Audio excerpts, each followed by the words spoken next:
ಧನುಸ್ಸು ರಾಶಿ ಆಭರಣಗಳ ಬಗ್ಗೆ ಇಲ್ಲದೇ ಇರತಕ್ಕಂತಹ ವ್ಯಾಮೋಹ, ಅದನ್ನು ಖರೀದಿ ಮಾಡೋದರಿಂದ ನಿಮಗೆ ವೈಯಕ್ತಿಕವಾಗಿ ಇಡೀ ಕುಟುಂಬದ ಸದಸ್ಯರಿಗೆ ಒಂದಷ್ಟು ಸಂತೋಷ ಆಗ್ತಕ್ಕಂಥದ್ದು.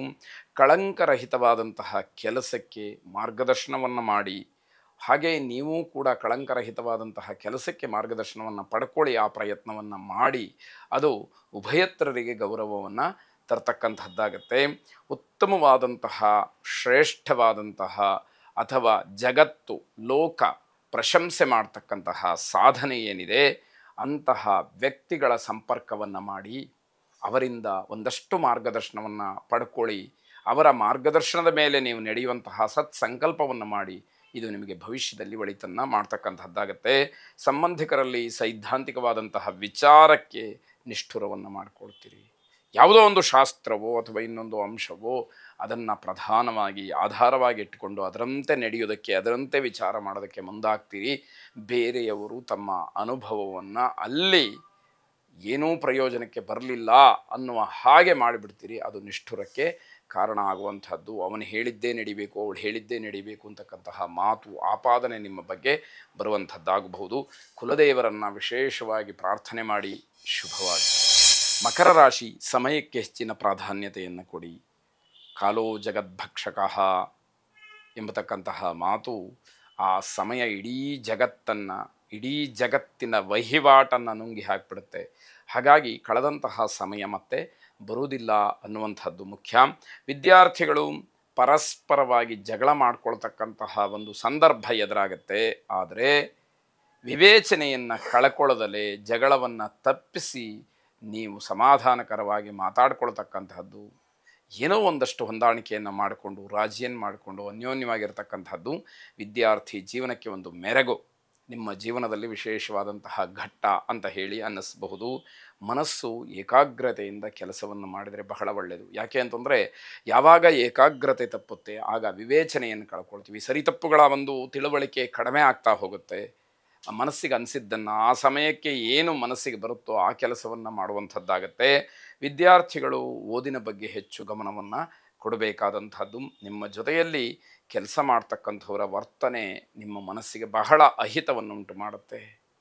ಇವ್ರ ಜೊತೆ ನಾನು ಯಾಕಾದರೂ ಕೆಲಸ ಮಾಡ್ತಾ ಇದ್ದೀನೋ ಅಂತ ಅನಿಸುತ್ತೆ, ಅಥವಾ ನನ್ನ ಜೊತೆ ಇವರು ಯಾಕಿದ್ದಾರೆ ಅಂತಲೂ ಕೂಡ ಅನ್ನಿಸಬಹುದು ಅನ್ನುವಂಥದ್ದು. ಕುಟುಂಬದವರು ಬೇರೆಯವರಿಗೆ ತಿಳುವಳಿಕೆಯನ್ನು ಹೇಳುವ ಸ್ಥಾನದಲ್ಲಿದ್ದರೂ ಕೂಡ ನಿಮಗೆ ಬೇರೆಯವರಿಂದ ತಿಳುವಳಿಕೆಯನ್ನು ಹೇಳಿಸಬೇಕಾದಂತಹ ಪರಿಸ್ಥಿತಿ ಕುಟುಂಬಕ್ಕೆ ಒದಗುತ್ತೆ ಅನ್ನುವಂಥದ್ದು.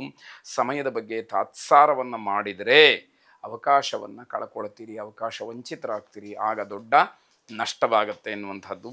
ಸದ್ಗುರು ಶ್ರೀಧರ ಸ್ವಾಮಿಗಳನ್ನು ಪ್ರಾರ್ಥನೆ ಮಾಡಿ ಆ ಸಾಧಕರ ಅನುಗ್ರಹ ಅನುಕಂಪ ನಿಮ್ಮ ಮೇಲೆ ಇದ್ದು ನಿಮ್ಮನ್ನು ರಕ್ಷಣೆ ಮಾಡಲಿ.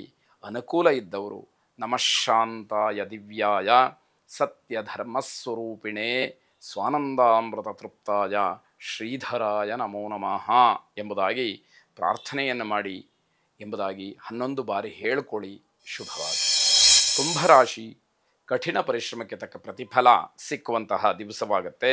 ನಿಮ್ಮ ಸಮಾಧಾನ ಅಥವಾ ನಿಮಗೆ ಯಾವುದು ಸಂತೋಷವನ್ನು ಕೊಡುತ್ತೋ ಅಂತಹ ವಿಚಾರಗಳು ಸ್ವಲ್ಪ ಮಟ್ಟಿಗೆ ನಿಮ್ಮಿಂದ ದೂರವಾಗಿ ಸ್ವಲ್ಪ ಬೇಸರವಾಗ್ತಕ್ಕಂಥದ್ದು ಅನುಭವವೂ ಕೂಡ ನಿಮಗೆ ಆಗತ್ತೆ ಎನ್ನುವಂತಹ ಅರ್ಥ. ಮನೆಯಲ್ಲಿ ಶಿಸ್ತಿನ ವಾತಾವರಣವನ್ನು ಕಾಪಾಡುವಂಥದ್ದು ಬಹಳ ಮುಖ್ಯವಾಗತ್ತೆ.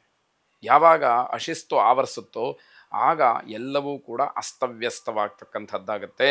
ಕುಟುಂಬ ಸದಸ್ಯರ ಬಗ್ಗೆ ಗಮನವನ್ನು ಕೊಡದಲೇ ಅವರ ಕೆಂಗಣ್ಣಿಗೆ ಗುರಿಯಾಗ್ತೀರಿ. ಕೇವಲ ನಿಮ್ಮ ವ್ಯವಹಾರ, ನಿಮ್ಮ ಉದ್ಯೋಗ, ನಿಮ್ಮ ವೃತ್ತಿ ಇದೇ ಆಗೋಯಿತು, ಮನೆಯವರು ಇದ್ದಾರೆ ಅಂತಲೇ ನಿಮಗೆ ಗೊತ್ತಿಲ್ಲ ಅನ್ನುವಂತಹ ಮಾತುಗಳೆಲ್ಲ ಬರಬಹುದು ಅನ್ನುವಂಥದ್ದನ್ನು ಕಲ್ಪಿಸ್ಕೊಳ್ಳಿ.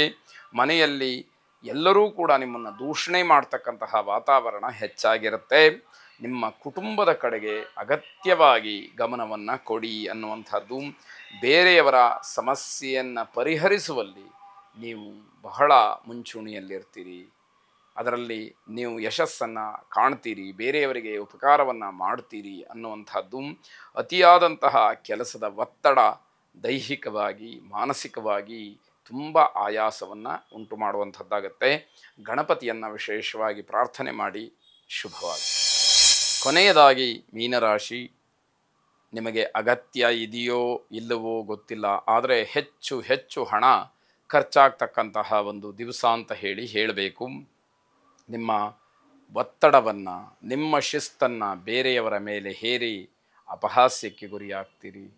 ನಾವ್ಯಾಕೆ ನಿಮ್ಮ ಮಾತನ್ನು ಕೇಳಬೇಕು ಅನ್ನುವಂಥದ್ದು ಕೆಲವರ ಪ್ರಶ್ನೆ ನಿಮಗೆ ನೇರವಾಗಿರಬಹುದು.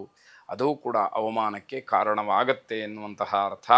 ಹೊರಗಡೆ ಸೇವನೆ ಮಾಡಿದಂತಹ ಆಹಾರದಿಂದ ನಿಮಗೆ ಒಂದಷ್ಟು ಆರೋಗ್ಯ ಸಮಸ್ಯೆ ಆಗುವಂಥದ್ದಾಗತ್ತೆ.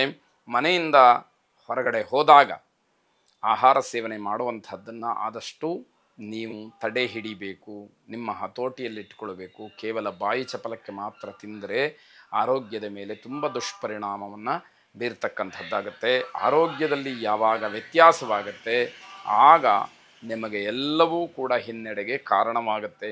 ಒಂದೇ ರೀತಿ ಇರೋದಕ್ಕೆ ಸಾಧ್ಯ ಇಲ್ಲ ಅನ್ನುವಂತಹ ವಿಚಾರ ನಿಮಗೆ ಗೊತ್ತಿದ್ದರೂ ಕೂಡ ನೀವು ಬೇರೆ ಬೇರೆ ರೀತಿಯ ಬದಲಾವಣೆಗಳ ಒಂದು ಮಾರ್ಗವನ್ನು ಅನುಸರಿಸಿ ತೊಂದರೆಯನ್ನು ಮಾಡ್ಕೊಳ್ತೀರಿ ಅಂತಕ್ಕಂಥದ್ದು. ಮಾನಸಿಕವಾಗಿ ಒಂದಷ್ಟು ವ್ಯತ್ಯಾಸಗಳಾಗತ್ತೆ. ಇದರಿಂದ ಮನಸ್ಸಿನ ಮೇಲೆ ಕೆಲವು ಪರಿಣಾಮಗಳು ಬೀರುವಂಥದ್ದಾಗತ್ತೆ. ಅದರ ಬಗ್ಗೆ ಹೆಚ್ಚಿನ ಗಮನವನ್ನು ಹರಿಸಬೇಕಾಗತ್ತೆ. ಆರೋಗ್ಯದ ಬಗ್ಗೆ ತುಂಬ ಜಾಗ್ರತೆಯನ್ನು ವಹಿಸಿ. ಆರೋಗ್ಯ ಬಹಳ ಮುಖ್ಯ ಅನ್ನುವಂಥದ್ದು ತಿಳಿಬೇಕು. ಧನ್ವಂತರಿ ಮಹಾವಿಷ್ಣುವನ್ನು ಪ್ರಾರ್ಥನೆ ಮಾಡಿ. ಶುಭವಾಗಲಿ.